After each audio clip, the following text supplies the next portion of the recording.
Well, your question is about how does culture come into the integration of our work in global health. It's indivisible from it. There is no way that I can imagine being a child psychiatrist without being a family therapist.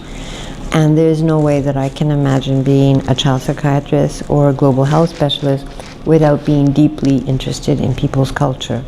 If we think about communities and how important communities are, when communities disintegrate or endure war or disaster, you have to put together the entire community if you're going to support the well-being of individuals in that community, so that there is a capacity to make decisions, there is equity, there is ethical and safe behavior, and so on. So even if you're dealing with a refugee camp, and you actually, for example, I'll give you a story in Sri Lanka after the war, when people were destitute and they had lost many of their family members to death in the war.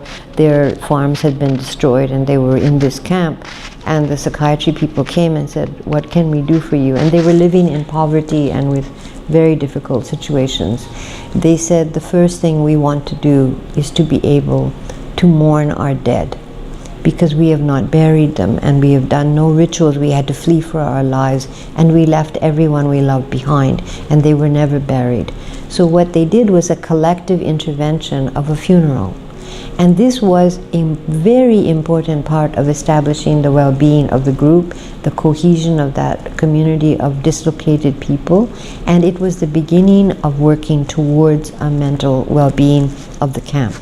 It's very important for us to understand idioms of distress and how they're expressed by different people, the meaning systems of distress and culture, what promotes health in different cultures. And because North America is such an individualistically oriented culture, we have a very biased training, which is ethnocentric, and really misses much of the implications of a collectivist culture, including the indigenous culture.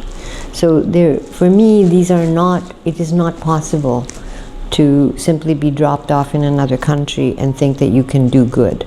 In fact, I would be very worried about how detrimental that could be.